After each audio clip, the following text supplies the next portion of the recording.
So she thought that it, honestly, that because it was organic, that it was fine. Like people think that if it says organic on it, that it's healthy, but it's not.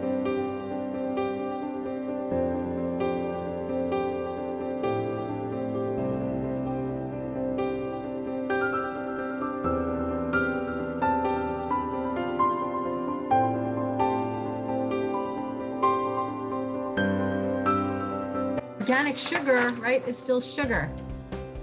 This is Skittles. Right. This is, Oh, there's your bunny. there's Noah's bunny. That's Noah's bunny. So organic sugar and organic wheat and organic Pop-Tarts is still junk. You can't. Does that make sense? Right. It's easy to convince ourselves that, Yeah. oh, because it's organic, it's okay. Yeah, definitely. Yeah. So when you're looking for organic, so there's like, there's an app, or you could just go online and and it's the you can look up the Dirty Dozen and the Clean 15. So the Dirty Dozen are the top 12 fruits and vegetables that have the most dangerous pesticides. So if it's on the Dirty Dozen, only buy it organic. So like all berries are on the Dirty Dozen, and there's other things I don't know, have it memorized. So when it comes to any food on the Dirty Dozen, any fruit or vegetable, you have to buy it organic. It's the most dangerous things to eat non-organic.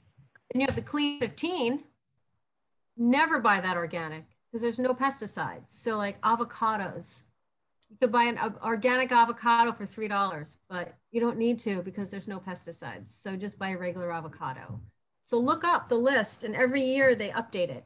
Usually similar, but it's updated every year. So there's certain things you never have to bother buying organic, and certain things that you have to buy, like you never eat it unless it's organic, like berries, because the pesticides on berries are so bad for you and so dangerous.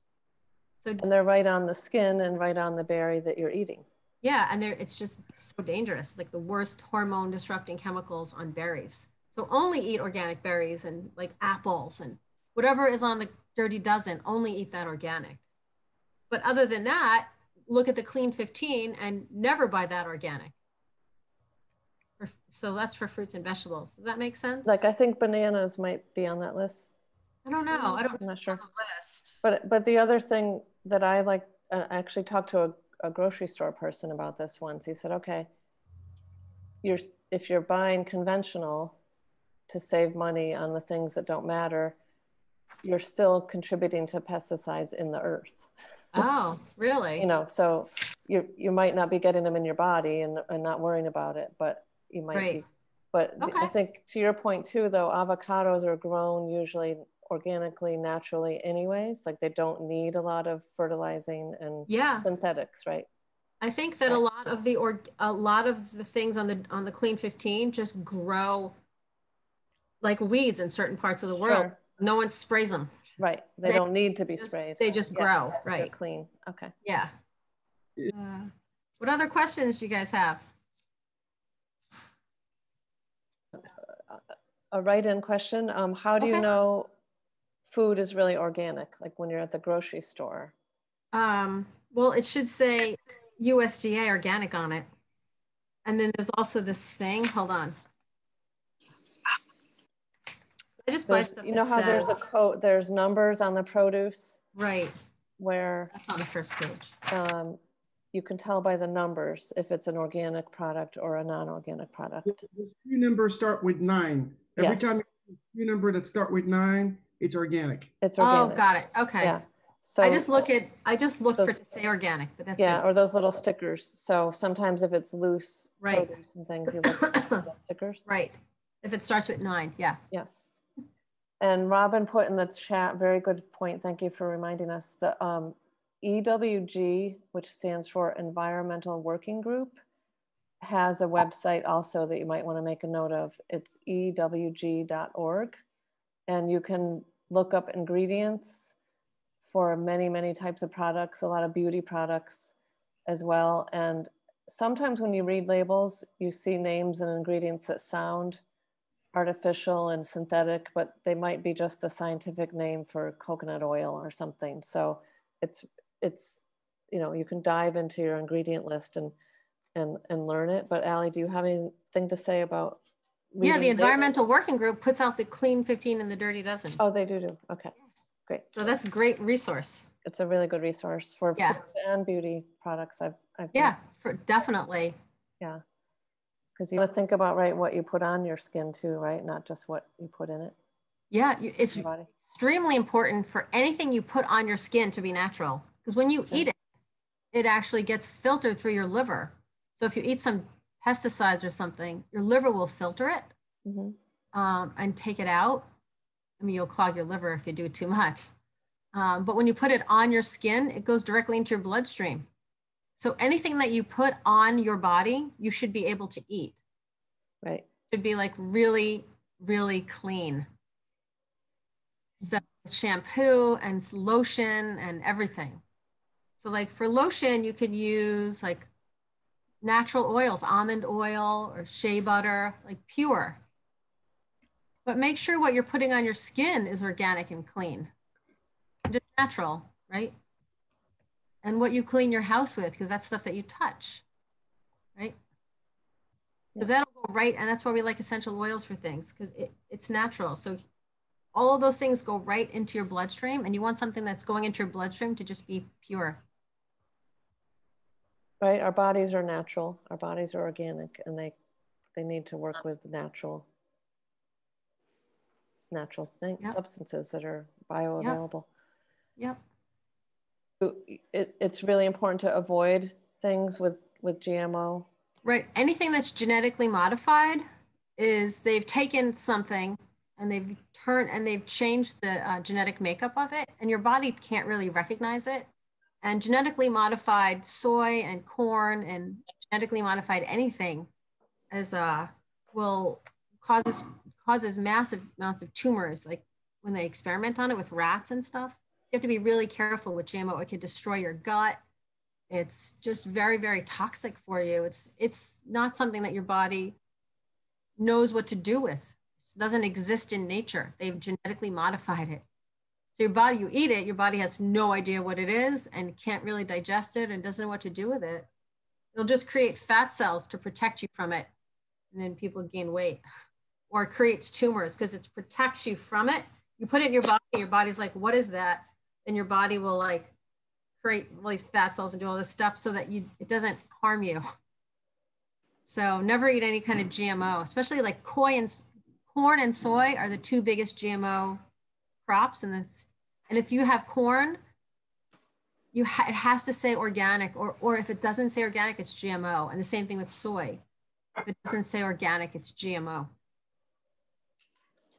So someone is asking, when it says non-GMO but doesn't say USDA, I think he's meaning USDA organic. Yeah, well, at least it's not GMO. That's good. So it's almost more important to go to the non-GMO label. Well, yeah, depending on what it is, but as long as it says it's non-GMO is good. Yeah.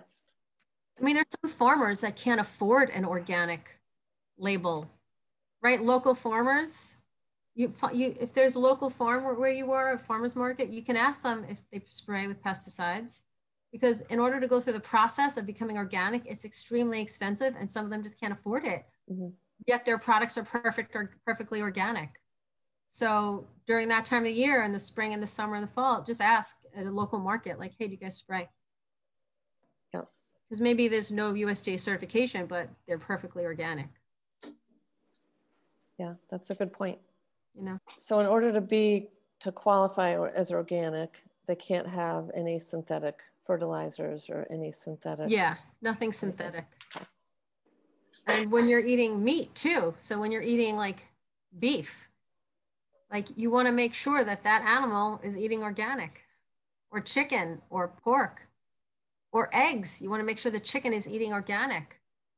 Otherwise, they're eating food with pesticides and it's getting concentrated in their meat. And then you're eating like this highly toxic meat. So say it usually takes 10 pounds of food to make 1 pound of animal. So if you're eating a cow that didn't eat organic, it's like 10 times more toxic than just eating a non-organic vegetable, because it's 10 times more concentrated in the meat. So it's really important to buy organic meat. Like with beef, it should be grass-fed only. With chicken and pork, it should be pastured and organic. And eggs should be USDA organic. If an egg says pastured but not organic, unless you know the farmer, don't, because that chicken probably ate GMO feed. And then so those eggs are like not healthy. The feed is probably corn, most likely. Yeah. Yeah. And if it's GMO, if it's the cheap stuff, it's like GMO and corn, and it's terrible. And then those eggs are just loaded with GMO. So just simple, just any kind of meat, any kind of animal product should just be organic, bare minimum. Grass-fed for anything from beef, dairy, or meat is better. Yep. Someone is asking about water. Water, yeah. Water is essential for us. What water should we be drinking, and best way to filter our tap water? That's tough. So the best water is well water, right? There's so many different filters. Maybe like a Brita is probably just something that you can just start with. You know, just get a Brita filter and put it on your counter. I mean, some of these water filtration systems are expensive. And it's not really good to buy water in like those little plastic bottles, because heat will cause the chemicals from the plastic to leach into the water. So you're better off just using tap water and getting like a basic filter, like a Brita filter or something basic. At least it's something, right? But water is important. Drink, you know, half your body weight in ounces every day. Mm-hmm. Well, like we have that filtration system at the office where it filters it and then it remineralizes it, right? Because there's so many valuable minerals in water. Yeah. I mean, the best water, right? The best water is I can't think of the term, but they steam it. It goes reverse steam, everything. Yeah, reverse osmosis. And then they put minerals back into it. But that's not necessarily accessible for everybody. Mm-hmm. It's the best, reverse osmosis, and then remineralize so that there's minerals in it. Otherwise, it pulls minerals out of your body. So you don't want that. But whatever you can do to make your water better is good. Someone mentioned a Berkey. I've never heard of that. Oh, I never heard of that either, but maybe that's like something to look into. Yeah. Yeah. Berkey. Yeah, Michelle says that's good. Okay. Berkey. Okay. There is a great documentary about water called Tapped. Oh, thank you. That's awesome. I recommend the audience to watch it. It tells you a lot about the water, but if you really, I mean, water is, there is a lot into the water, obviously. Mm-hmm. Not only the taste, but different component inside the water. Depends, you know, if you have too much calcium, there's certain water you can be drinking, you know, like Evian or some of those water which are really good, or like Fiji's, but avoid Dasani, avoid a lot of those. But watch that documentary, it will tell you a lot. Thank you. You're welcome. Great. Speaking of documentaries, there's another one, a little bit off topic, but related to our health. It's called Stink. And it talks about fragrances and other toxins in our environment. So Dr. Allie was talking about, you know, it's just as important to look at ingredient lists and use only organic things on your body as well as what you're eating, because when you put things on your skin, you can't digest it. So that's another added to your documentary list.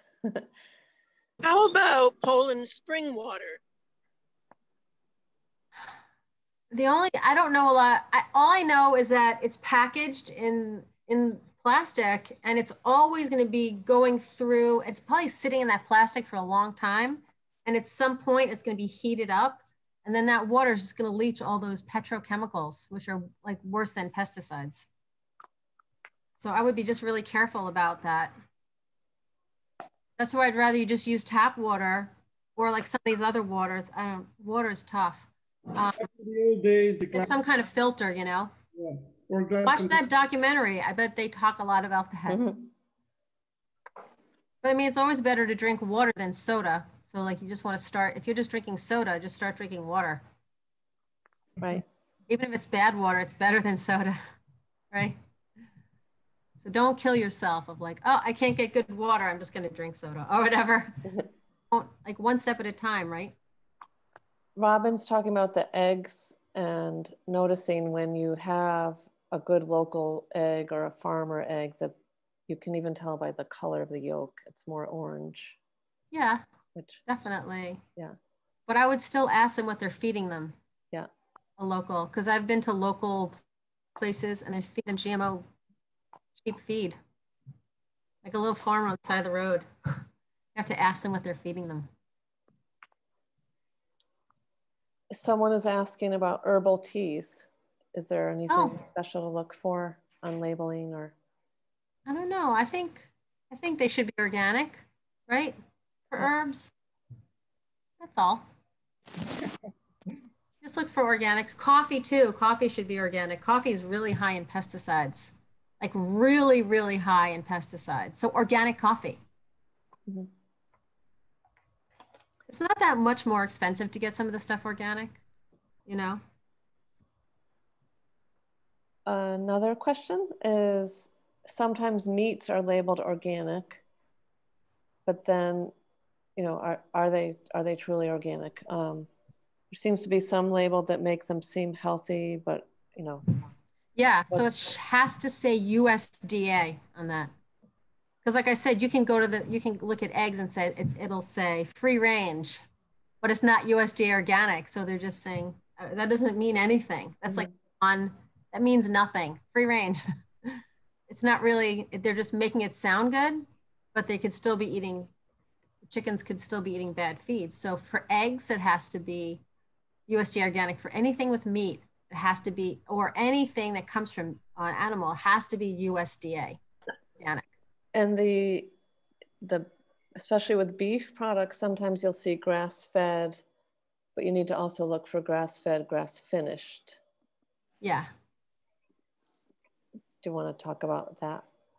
Yeah, so they'll say, so grass-fed is like the buzzword in meat, you know, beef. It's like extremely good because cows are supposed to eat grass only.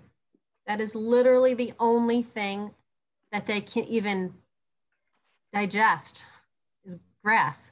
So when you give a cow anything else, they're going to get sick. And then you're going to be eating a sick animal, right? But you can say grass fed. And then for so Whole Foods used to do this. There was this farmer that used to sell Whole Foods cows that were grass fed. And the Whole Foods would buy the cow and for 3 months just feed it corn and grain to make it fat, but it ruins the meat. So it's grass fed, but it's not grass finished. So it should grass finished. You should know what you're, you know, just know the farmer, know where you're buying your meat, know what it is. Sometimes it says grass finished and sometimes it doesn't, but it is grass finished. Yeah, I never knew they could get away with that. You know, I think some of these companies will get away with anything they possibly can. Yeah, for efficiencies and. Right, for efficiencies and money and all that. You gotta be careful. Do you know anything about the difference between farm raised and wild caught fish? Yes, thank you. Fish, you should only eat wild fish. It doesn't have to be organic, it just has to be wild. Because if it's farm raised, it's being fed the things it's not supposed to eat, like genetically modified corn and so many things that fish don't get in the wild. And then what they do is, and then the fish get sick, so they just dump antibiotics into the water. So now you're just consuming fish antibiotics and just sick fish, you know? So like salmon, like wild salmon is pink because of what it eats. it eats this very specific algae, which turns it pink and makes it very, very good for you to eat. But farm-raised salmon is gray. So what do? They inject red dye into it. So that's just disgusting. And it, you know, and then like you're supporting like animals being basically like abused also. Get wild caught. It's not even, doesn't even have to be that much more expensive again with that. You can buy wild caught salmon in a can for like a few dollars, you know, and it's really healthy. Someone just wanted to know about, and I think it gets to just knowing your farmer. How do we know the grass is good that the cow is eating? You have to know where you're buying your meat. Yeah. Right. So we have a store and our store has grass-fed meat and it's local. Some of it's local and we know all the farmers and we know that they don't spray their lawn. And the rest of the meat we get from like West Virginia area and they're from all Amish farms and they don't spray they don't spray. So there's no pesticides or sprays on any of the grass that the cows eat. But you have to just know. So we know who we're buying our meat from. We know how they're treating their animals because we go to the farm and we check. Right. Here's one of your favorite topics. Someone's asking about milk, whole milk, low-fat milk, and then any of the other oat milks, almond milks, kefir. Milk, yeah. So milk should always be whole milk. Never low fat, never 2%, never 1%, because you're just changing the milk. You're just taking it and you're processing it. So the less processed, it's always the better. So always whole milk. Really what milk should be, the ultimate milk is raw grass-fed whole milk. Non-pasteurized, just cow to glass. That's the best milk to drink. And cheese should be raw grass-fed. Yogurt, I don't think yogurt can be raw in this state, but it should be grass-fed and whole. Everything's full fat that you should eat with dairy, always full fat. Butter, grass-fed. You can't get raw butter in Connecticut. Legally, you can't get it. Should we be drinking milk? Sure, milk is great. As long as raw grass-fed milk is really good for you. It increases your bone density. My primary care doctor says once you're weaned, you should not be drinking milk. Yeah, some people say that, and if milk affects you, then don't drink it. But if you can drink milk and feel okay, it's real. And raw grass-fed milk will help reverse osteoporosis. It's extremely helpful. And I just bought this hydroponically grown greens. So it's not grown in the soil. It's right. But they put minerals in the water when they grow them. Uh-huh. So that's really good. Oh, okay, good. It's great. On the grass-fed raw milk topic, I read that it's like so nutritious you can survive on it. If you were on an island and you had to pick one thing, you could survive on raw milk because of all the nutrients in that. That's awesome. Yeah, I drink a lot of that raw grass-fed milk. Someone is asking. Can't drink dairy. Some people can't drink dairy, right? If you can't, then you can do like almond milk, coconut milk. Those are the only two. I'm not sure about oat milk. That might be carby or sugary. But if you're going to do coconut milk or almond milk, make sure there's no added sugar. And there's no like 5,000 chemicals in it. It should just be coconut, almond, like maybe a few ingredients, but not like all these different ingredients, right? So for people who can't drink milk, I would do full fat coconut milk. And then almond milk. Is grass-fed beef better as far as managing cholesterol? If someone has heart disease? Yes, definitely. Thank you. So grass-fed beef, because the cow is eating its natural diet, the meat is going to have a perfect balance of fats for your body. Like omegas, like omega-3 and omega-6, it's going to have a perfect balance of omega-3 and omega-6 for your body. But if it's a cow that's not grass-fed, that's being fed other things, it's going to change the fat profile of the meat, and then it's going to be inflammatory. So grass-fed meat is actually good for your heart and reduces inflammation. Whereas like a factory farm meat is the opposite. It will damage your fats, and you're going to be consuming like too much omega-6, which is inflammatory. But if you have heart disease, you don't have to avoid meat. You just have to avoid bad meat. Just eat good quality grass-fed beef, pastured pork, pastured chicken. Do you want to talk about oils, olive oils, like other cooking oils? Okay. So as far as cooking, so olive oil is really good to like put on food, but you should never cook with it. Because when you heat it, it turns it rancid and it changes it. It oxidizes it and it turns it bad. So, but you can pour it on your food and you can drink it if you want. It's good for you, but you don't want to heat it. So when it comes to cooking, the best oil to cook with is really coconut oil. That's the best. It can take the high heat. It can take high heat, and it's because it's saturated. It doesn't oxidize, and it has it has a perfect balance of fats for your body. It has good omega-6, omega-3 fats, like ratio. Mm-hmm. So coconut oil is really the best. Other than that, you can cook with ghee if you want, or like grass-fed beef tallow or pastured pork lard. But don't ever use sunflower oil or safflower oil or canola oil or any vegetable oil for anything. Don't ever use it. Don't heat it. It's bad to heat it. Yeah, don't heat it or use it. Don't use it. Don't put it on your salad. Just throw it all away. Making kinetic sand with it right now. So that's the only use for vegetable oil. That could be another talk. Yeah, that's just like a children's toy. Anyway, I am using vegetable oil for that, but I wouldn't even put on your skin. What about peanut oil? No peanut oil. Only coconut oil and beef and animal fat, like healthy, like grass-fed beef tallow, pastured pork lard, duck fat. Cooking in butter? I wouldn't cook in butter because it turns rancid. I would cook with ghee, which is clarified butter. You can do that.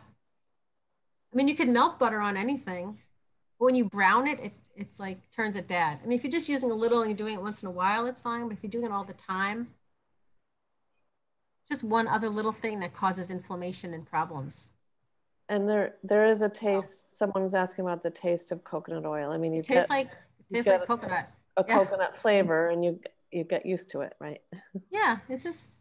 I mean, you can deep fry anything in coconut oil too.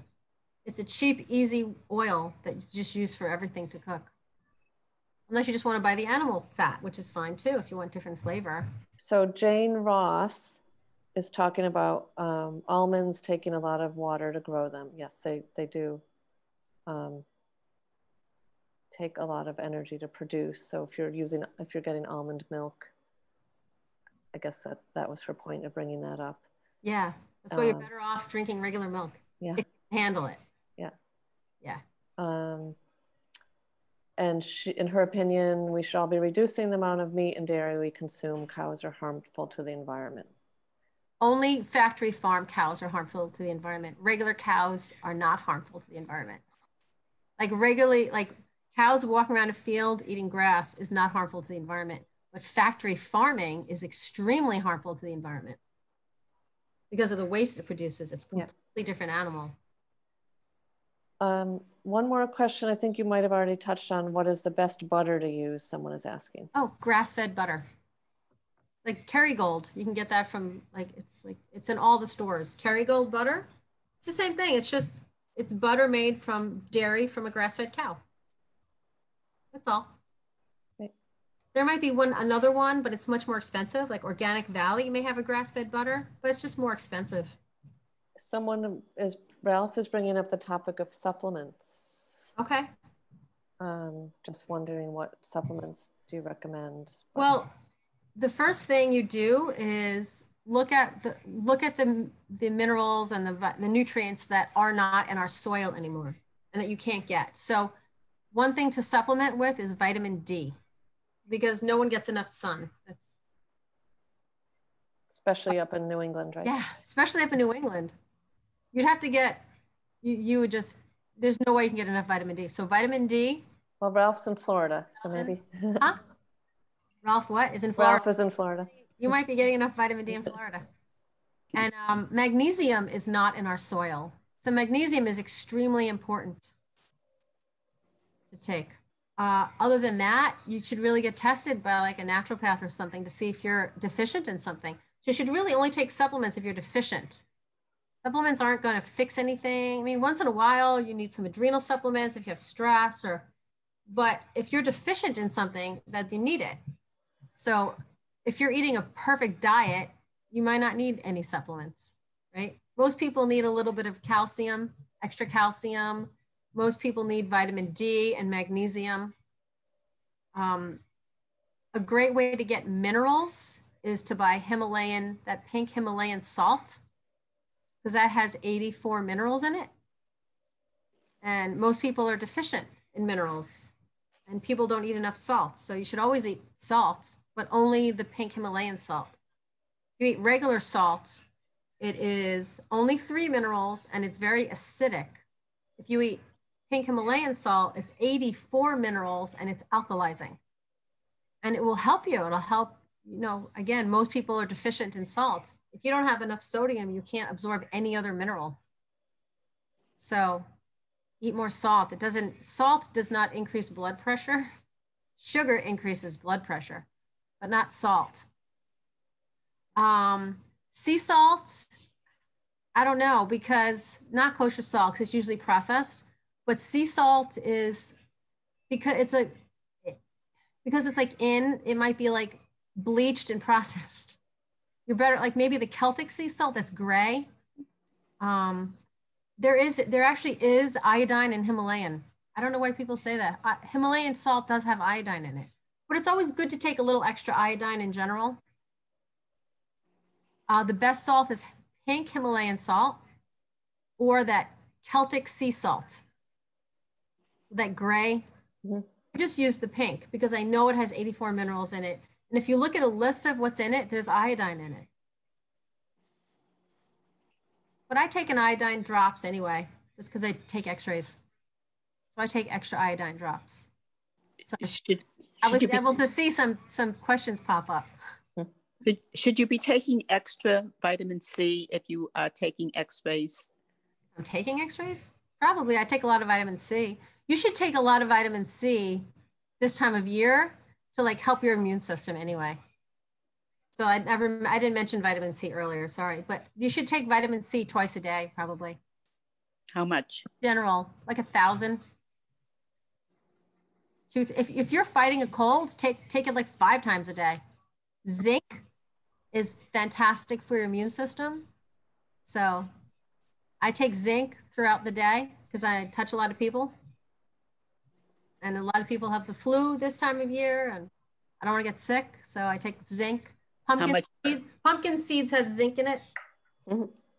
I don't know, whatever buy a supplement and take it twice a day. Whatever it says on there, But yeah, I take vitamin C like 3 times a day on a regular day. Because it's water soluble, it can't build up in your system. But also if you take too much at once, you just pee it out. So like it's a waste. So that's why I take it like throughout the day. I just pop like the chewable vitamins throughout the day. In the morning, I take like a liposomal C. Oh, we didn't talk about nuts and seeds. Thank you, Robin, brought up that topic. Nuts yeah. So nuts and seeds should be raw or sprouted, not roasted. Because roasting changes the fat.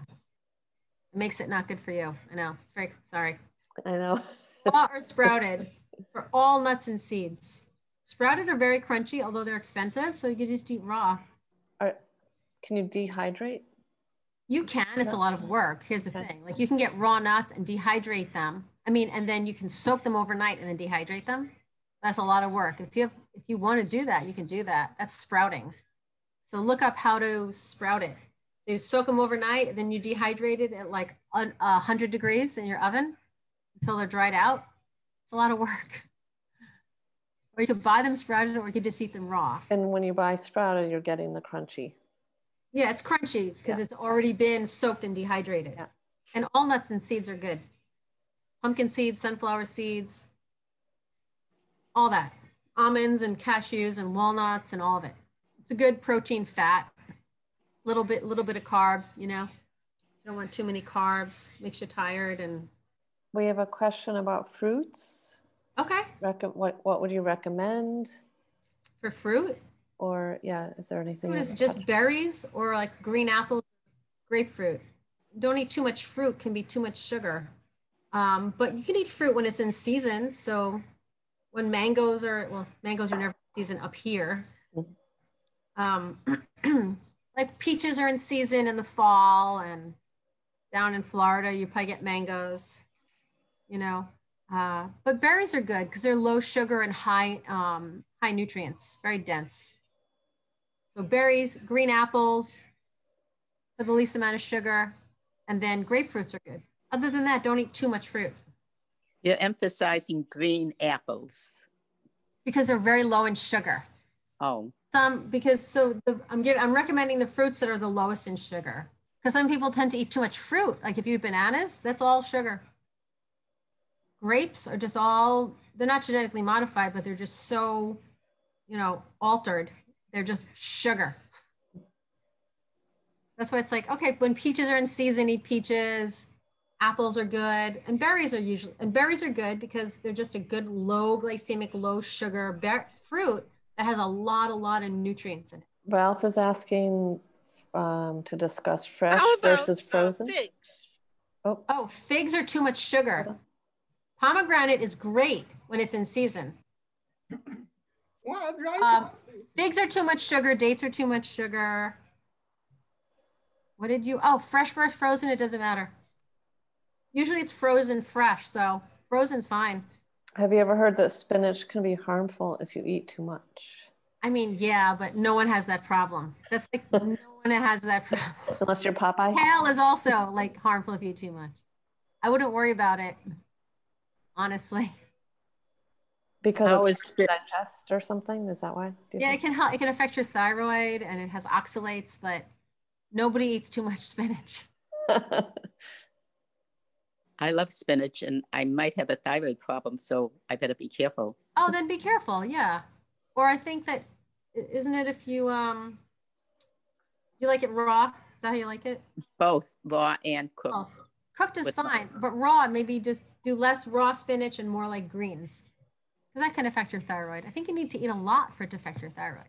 But if you have a thyroid problem already, do mostly the cooked spinach, and then just do more greens that aren't spinach. What do you do? If your skin is dry? I guess if people must be lacking in oils. I don't know. Yeah, you might be lacking in fat. You might be just not drinking enough water. Maybe you need a humidifier if there's a lot of heat where you're living, your room or something. Maybe stress. Oh, that can be possible. Because stress will affect your thyroid, which will affect your skin like that. But I would put oil on it, like almond oil or coconut oil on your skin. Mm-hmm. And maybe consume more healthy fats too. Coconut oil. Yeah, consume more healthy fats. So Robin, I heard half a body weight in ounces is a good rule for consumption of water per day. She's back on the water. Yes, okay. That's perfect. So if you weigh 100 pounds, you want 50 ounces of water? Mm-hmm. Okay. Back to the organic shopping. Is it okay to buy organic produce from other countries? As long as it's organic. I think it has to get a USDA label in order to be sold here. I think that's fine. Yeah. I wouldn't buy anything from China because you don't know that it's not a lot of regulation. So I wouldn't. But other than that, I think you're fine. Oh, and another question I had, back to you were saying about cooked spinach or raw spinach. Are there other vegetables like broccoli, cauliflower that should always be cooked, or are they okay? No, just kale. Kale is like similar to spinach. Okay. With like the thyroid and oxalates and stuff like that. But other than that, it doesn't matter. Someone's saying they've seen garlic in the store from China. Oh, I don't know. I just don't eat anything from China. If anyone on this call is even tiny bit of a gardener, you don't even really have to be much of a gardener. Garlic is really easy to grow. If you go to the farmer's market and buy organic garlic locally, and then break that head up and put each clove in the ground like you're planting tulip bulbs, you'll have garlic next summer. So we missed our chance. Although you could do it as soon as the winter frost starts ending, you could plant it. Can you do it in a pot, or you have to do it in the soil? It could be in a pot. Okay. It's so much fun. It's so satisfying. It's easy. Then you can eat those scapes, right? You eat the scapes around like June. Yeah. And you get garlic by the end of the summer, and it's organic if you grow it. We have 10 minutes left. Is there any more burning questions? I had some fun facts we could quiz you guys about. Go for it. What do you think are the 10 healthiest countries in the world? What are your guesses? You can unmute yourself if you have a guess. Australia. Australia's on the list. They're number 6. Norway. Wow. Norway's on the list. All right. Good job, Ralph. France. France is not on the list. Japan. Japan is number 2. Japan is the second. New Zealand. Good guess. Not on my list. So I'll read you the top 10. So Ireland. 2, 3, No. 4, 5, 6, 7, 8. No. It might be. I'm realizing my top 10 list only printed 8 of them. So I've got, Sardinia. I've got Iceland as the number 1, then Japan, Switzerland, Sweden, Australia, Singapore, Norway, and Israel. It's saying Israel has a diet rich in vegetables, fish, and unsaturated fat, which clearly pays off. So they're a healthy country. And then according to this list, let's see if Dr. Allie agrees. I have the 8 healthiest vegetables. Anybody want to guess? Broccoli. Yeah. Broccoli. Yep, that's number 3 on the list. Cauliflower. Cabbage. Cabbage is not in the top 8. Cauliflower. So we didn't even touch on fermented vegetables, Allie, but that's another topic. So the Brussels sprouts. Brussels sprouts are on here, number 5. So the top 8 healthiest vegetables from this source: spinach, carrots. Dr. Allie. Carrots are sugary, right? Oh, carrot. The bunny likes carrots. Broccoli, garlic, Brussels sprouts, kale, green peas, and Swiss chard. And you can get all of those things at your local farmers markets, which we're so lucky to have around us. What do you do with Swiss chard? Say it, right? Saute it with garlic. Oh, Yeah. like Chop it up. Brussels sprouts roast them with bacon, right? If you like, if you eat natural bacon. Kale chips, you can make chips out of them.